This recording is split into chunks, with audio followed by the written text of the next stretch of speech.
Hello everyone, welcome back to my channel Somi's World. Welcome you all to a new video about healthy marriage. Today we are diving into a crucial topic that can impact any marriage, the Four Horsemen Theory by John Gottman. So let's picture this. An Indian couple, Rohan and Priya, are discussing household responsibilities. This is where the four horsemen can come into play. So the first horseman is criticism. First is criticism. तो example में मैंने क्या बोला, एक Indian couple Rohan and Priya discussing about household responsibilities. तो first is criticism. For example, instead of saying you never help with the kitchen work, Priya could say, I feel overwhelmed when the kitchen is messy. Can we share the chores? This way it focuses on the behavior, not the person. Means Hindi में या बंगाली में same ही होगा. Like criticise नहीं करके उसको खुद का problem क्या हो रहा है दैट समझाना. लाइक मेरा ऐसा नहीं बोलना कि प्रिया को ऐसा नहीं बोलना कि तुम नहीं करते, तुमको नहीं आता, ऐसा नहीं. ऐसा बोलो कि मेरे लिए काम ज़्यादा हो रहा है, मुझे तकलीफ हो रहा है, मेरा हाथ दुख रहा है, कमर दुख रहा है, या अच्छा नहीं लग रहा है, can you please help me, can we share this responsibilities. ऐसे करोगे तो सामने वाले को समझ में आएगा कि एक चीज़ कि criticism is a negative thing. तुम पॉजिटिव वे में बोलोगे तो एक चांस रहेगा. क्रिटिसिज्म करोगे तो उसका अगर गलती है कि उसने काम नहीं किया, ध्यान नहीं दिया, फिर भी उसको नेगेटिव चीज़ों को हिलाता है. क्रिटिसिज्म आएगा तो फिर और एक है हॉर्समैन का डिफेंसिव वो आएगा. So second is contempt. Next is contempt. Imagine Rohan making sarcastic remarks like, oh, you and your drama. Instead of showing empathy, instead he can say, I understand you are stressed.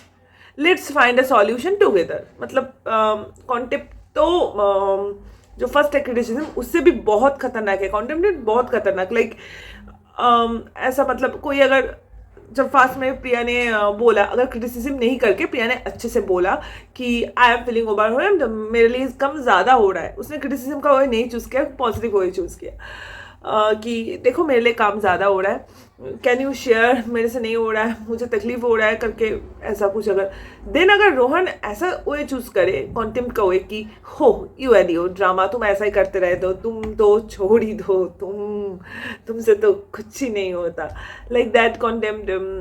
तो ये नहीं करके तो ही can say कि I understand you are stressed, मुझे समझ आ रहा है कि तुम स्ट्रेस्ड हो, तुम्हें तकलीफ हो रहा है, let's find a solution together. बात करते हैं, कितना शेयर करते हैं देखते हैं, जिसका जितना वर्क से टाइम बच जाएगा उस हिसाब से हाउस होल्ड करेंगे. ऐसा ही होगा normally.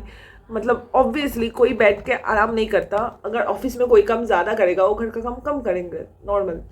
So 3 is defensiveness. Then we have defensiveness. Okay, so for instance समझ लो कि Priya says you didn't help with the grocery shopping. Rohan might respond, well, you never told me to do this. Rohan ऐसा बोलेंगे कि तुमने ऐसा करने के लिए मुझे बोला ही नहीं ना. But instead he can acknowledge and her feelings and say, I'm sorry, I missed that. Let's work on it together next time. मुझसे हाँ इस बार मिस हो गया, नेक्स्ट टाइम चलते करते. And segment 4 is stone वॉलिंग. Segment 4 से पहले मैं सेगमेंट 3 में मैं एक बात बोल दूँ. नेगेटिव चीज़ों को लाती है. अगर प्रिया अच्छे से बोलेगी कि ग्रोसरी नहीं लाए, तुमने मदद अच्छे से बोले, क्रिटिसिज्म नहीं करे, कॉन्टेम्प्ट नहीं करे, अच्छे से क्रिटिसिज्म करके बोलेंगे तो ऑब्वियसली रोहन के तरफ से डिफेंसिवनेस आएगा. दैट इज कोई इतना महान तो नहीं है ना, मैं नेगेटिव बनूंगी, मैं नेगेटिव बोलूंगी, सामने वाला नहीं बोलने वाला कभी, ऐसा उम्मीद क्यों करेंगे हम लोग. मैं अगर पॉजिटिव प्रिया कोई अगर है अगर वो पॉजिटिव बोलेगी कि देखो ग्रोसरी में तुम मदद नहीं किया, देखो ग्रोसरी में तुमने मदद नहीं किया, मैं अकेले लाने गई, इतना वेट मुझे लाना पड़ा, इतना तकलीफ हुआ, तुम करते साथ में, तुम हेल्प करते थे तो और अच्छे से हो जाता है. ऐसे अगर अच्छे से बोलेंगी क्रिटिसाइज नहीं करके तो रोहन विल ऑल्सो एक्नॉलेज कि हाँ गलती हुआ मेरे से, मैं नहीं गई, सॉरी यार, नेक्स्ट टाइम से चलेंगे साथ में। I will also share responsibility, like grocery दोनों मिल के जाएंगे। अगर क्रिटिसाइज करेंगे तो Rohan will also be defensive की well you never told me to do it, तुमने मुझे बुलाया नहीं, बोला नहीं तो मैंने किया नहीं, तुमने खुद चूज किया कि तुम्हें जाना है तो तुमने किया अकेले, तो इसमें इतनी बड़ी कौन सी बात है। मैंने भी, अब वो बोलने लगेगा कि दूसरा कोई काम की, मैंने भी ये काम अकेले किया, वो काम अकेले किया, मतलब डिफेंसिवनेस आएगा। तो अगर क्रिटिसाइज नहीं करेंगे तो डिफेंसिवनेस भी नहीं देखने को मिलेगा, ऐसा है बात। तो 4 है stonewalling, finally stonewalling, ये लास्ट है 4 हॉर्समैन का, finally stonewalling. So picture is मतलब सोचो Rohan shutting down and leaving the room during an argument, मतलब ऐसे ही लाइक पहले का जो बोला किचन का काम का या ग्रोसरी का, दूसरा जो बोला, दोनों में कोई भी एक प्रॉब्लम में ऐसे आर्गुमेंट चल रहा है या कोई भी आर्गुमेंट, रोहन रूम छोड़ के चला जा रहा है। It's better to take a break and return to the conversation with a calm mindset. So stonewalling is like उसको बात करना ही नहीं है, लाइक एक बोलता जा रहा है, दूसरे इंसान को सुनना ही नहीं है, लाइक ऐसे जैसे जॉन गॉटमैन में भी समझाया कि मतलब कभी कभी हम लोग देखते हैं कि हम लोग कुछ बोले जा रहे हैं, एक्चुअली हम लोग भी बोलते हम लोग को भी ध्यान नहीं रहता, हम लोग भी क्रिटिसाइज कंटेंट इस तरीके से बोलने लगते हैं, तो सामने वाले का क्या होता है, ये फेस आ जाता है, मतलब वो सुनता नहीं है, कुछ बोलता तो नहीं है ऑब्वियसली, वो इंसान ना बोलता है ना सुनता है, मतलब उसका ऐसा हो जाता है कि तुम्हें जो बोलना है बोलो, मैं नहीं सुन रही और नहीं सुन रहा, मेरे को फर्क नहीं पड़ता, I am not giving a shit, like मतलब सच में कुछ नहीं सुनता, इग्नोर करता है, ऐसे इधर से अगर बोल रहा है तो ऑब्वियसली वो नहीं सुनता है ऐसा, तो that is tone वॉलिंग। So that is obviously negative, बात करना पड़ता है, बट कभी कभी क्या होता है दिमाग काम नहीं करता है उस टाइम में, शायद प्रोसेस नहीं करते क्योंकि सब लोग इंसान है, सामने वाले को भी बुरा लग सकता है, दिमाग गर्म हो सकता है, तो दैट्स वाई उस इंसान को तब बोलना चाहिए कि please give me a break for this 30 minutes or for this night I want to sleep, my brain is not working cause after office and this all I can't, after this much time we will discuss about this, मतलब कभी कभी सच में brain काम नहीं करता, तब जबरदस्ती करने की कोशिश करेंगे तो सामने वाला स्टोन वॉलिंग ही करेंगे।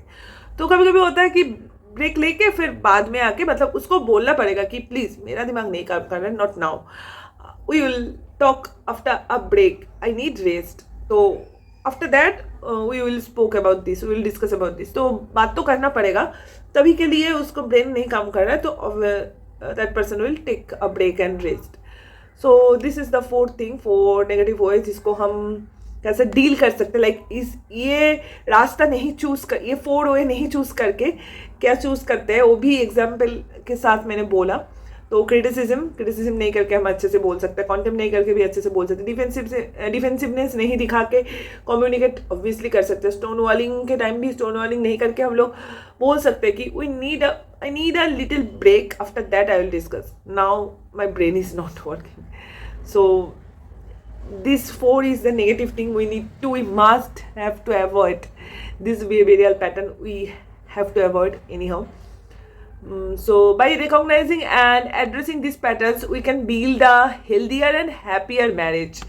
Remember, communication and empathy are